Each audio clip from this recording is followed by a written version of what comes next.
It's August 12, 2021. I'm Max Small Jr. I introduced myself to you previously as Francis Macaulay Small Jr., but I much prefer being called Mac.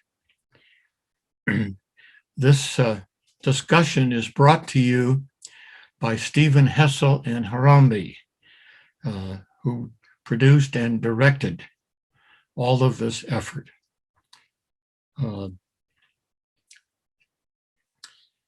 My two greatest accomplishments in life are my sons. Although I should quickly backtrack for a moment to tell you that Stephen is one of my three stepsons. And that means that I'm getting these services at a discount. But back to what my great pride. I married somewhere in the early 1960s. And in 1964, my then wife, Fern, advised me that she believed she was pregnant. Turned out she was right. And on August 19th, I'm sorry, I've got not 1964, 1962. On August 19, 1962, we left for the hospital in San Francisco. And at that time, this amniotesis thing wasn't available, and we had no idea what the sex of our child might be. I was, however, absolutely convinced that I was going to have a son. And a week or two before the delivery, my parents visited me and Fern. And after dinner, my father engaged me in a conversation, asked what names we had in mind for this unknown sex child. And I said, Scott, S-C-O-T, Macaulay Small. There was great silence in the room. My father said, me son, have I not told thee? You're not Scottish, you're Irish, but Protestant. And the Scot, S-C-O-T, came from my belief that I was of Scottish heritage. Back to the hospital. Mother is on gurney, being rolled into the operating room. Did I have anything I wanted to say? I leaned over and whispered to Fern, if you do not have a son tonight, there will be a mother and child unclaimed at this hospital. I thought I was very, very funny. Time passes, and I'm called to stand outside of the delivery room. And it was the hospital's practice that they would announce the sex of the child by writing the child in a color-coded blanket, pink for girls, blue for boys. The doors were swung open, and Fern came out resplendent with the child in a pink blanket. She could have flipped me the bird. But there was my son. There was Scott Macaulay Small. He grew to be 6'3" tall, played football, baseball, basketball. Wonderful son, wonderful son. Ended up marrying and having 4 children. Meanwhile, back at the apartment in Sausalito, it was time to get the family growing. And suddenly in late 1963, Fern announces that she is with child once again. This time, amniotesis, or however it's pronounced, was available. And we knew that the child was going to be a boy. So we selected the name of Geoffrey, Geoffrey, Roy Small. Roy came from Roy Miller Frisbee, Fern's father. Geoffrey was born on June 19th, 1964. And although it was the same hospital, this time they had a new policy. Fathers could watch their children being born. And I have to tell you that I've lived 89 years, but I will never forget the experience of watching Fern pop little boom boom out. It was incredible, just incredible. And by the time Geoffrey was born, we had moved from our apartment in Sausalito to our first home, which was in Tamalpais Valley, California, north of the Golden Gate Bridge. And I commuted to my law practice by bus from Sausalito to San Francisco. Scott and Geoffrey have nicknames.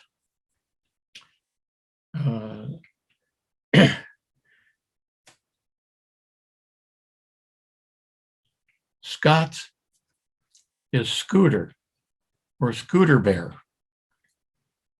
He acquired that name because when we brought him home from the hospital, he would scoot across the living room floor, which was wood, over to the fireplace where there was a gravel enclosure in front of the fireplace, and he would scatter the gravel all over the floor and then scoot back over to talk to me. And so I bestowed upon him the name Scooter and Scooter Bear, which continues to this day. Geoffrey, on the other hand, came home, was presented with a large crib in which to start his life. And each night when he would cry, I would reach across my back of my foot and push Fern out of bed so that she could go in and pick him up and feed him. The more she did this, the more active Geoffrey became. And suddenly he found his favorite activity. He would get on his hands and knees and rock, hitting his head into one end of the bed, turning around, then coming back the other way and hitting his head and driving the bed back the other direction. This required that I lash pillows to each end of his bed, because I was concerned about the possibility of brain damage. Happily, that never happened, but ever since then, I've called Geoffrey either Boom or Boom Boom, or some other variation of the word boom. Scott today lives in Colts Neck, Illinois, and Colts Neck, New Jersey, where he has lived ever since his marriage to Catherine Amder. He is a wonderful husband, a fabulous father, a great son, played football in college, baseball, did all the cool things that a father wants a son to do. Geoffrey turned out to be a far more skilled athlete than his older brother.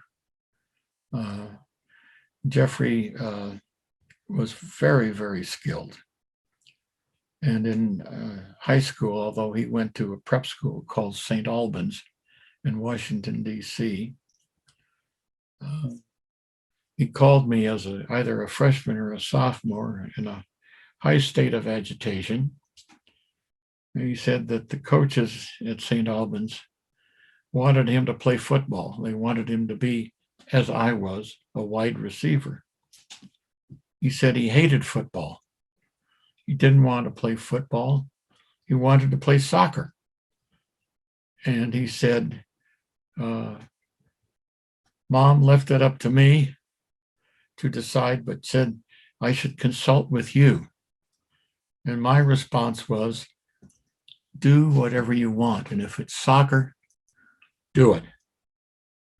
Time goes by, and I'm invited to the East Coast to watch both of my sons in action, watching Scott, who by now was a left tackle and a punter at his school. And then I was to watch Jeffrey in a soccer game. And Fern suggested that I take her station wagon when I went to the soccer game. And she said, well, you may need it. And so I had no idea what she was talking about, but off we went. And as I recall, Jeffrey wore, as I guess many soccer players do, shin guards. Their uniforms were white. I think Jeffrey's number was 7, which I think was for me because that happened to be my birthday. And I watched this game, and I have never seen a sport where there was more violence, where there was more crashing and horrible things happening. And my beautiful little baby second son was covered from head to foot in blood, especially on his limbs. And when it was time to go home, he said, Dad, did you bring the station wagon? And I said, yes. Why? He said, because I got to lie down. So we take him back to his mother's house, and I help haul him into the house and put him in a hot tub, in a bathtub full of warm water, and proceed to clean him up. And afterwards, I said, did it ever occur to you, son, that if you'd chosen football, you wouldn't have never gotten the hell beat out of you like you were today? He said, I never thought of it, but I sure love soccer. Jeffrey today lives in a suburb of Dallas, Texas.